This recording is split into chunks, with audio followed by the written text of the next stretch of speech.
Jason ware shaje bulwan ka wuk ko ken ka gade te bom and Korean bume manager dalke shike mangai konan o shike jor ngwan shiken ka josh re kor tungwan long chawan no ba ka bukare nyali shanyan chajo no ba ka dup ka de ba mi shanyan la de nin ware content la Jason bora kan la wang no re mo mitale ka shin ware shiken de survive ki shiken de te ka jan wasme bom dia na jan kwan do no ware kwa le ka jamawi monan walle ko jodian cheret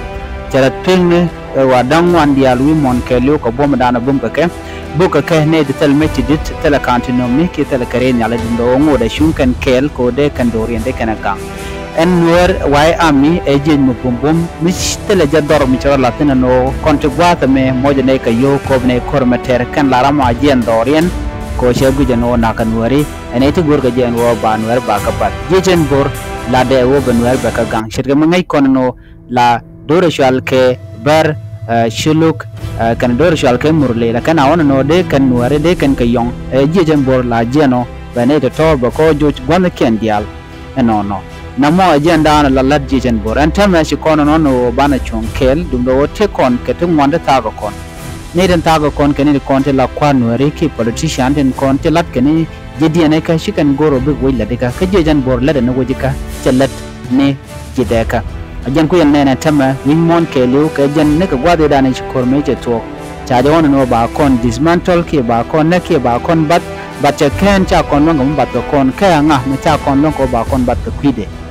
e jichen bor ko jichen bor me tele jo kon war dial chi kon de te tenen tama ke cha kon de me ke gan ko kon ngane de bom dan de chutel mi chi kon tet kon dial chi kon ko waj pin e chi kon gor no bane ro dan jakabum ko kon dor yala ra kelme tele rada din me be kon be lokone kon shal nuare ene kon ngane nuare ko kon be doran be janyalo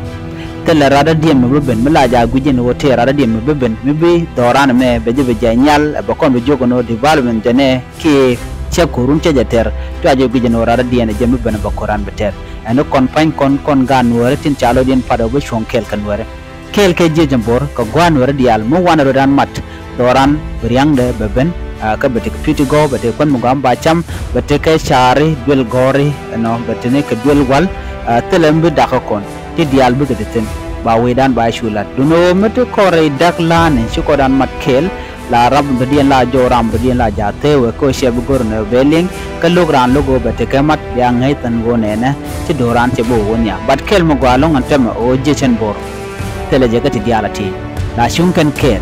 anu mandakarwade o ken de ga moch ka misham kana de ga moch ka meti rom kan ka de ka don wade kan kula lade ka dung mai ni dung dei ni akana to telo ko koni de kon lan ware ka jan gwasme ni je ka ngum de kana cha doran cha je gangone ken jodi ala beti jang tet ber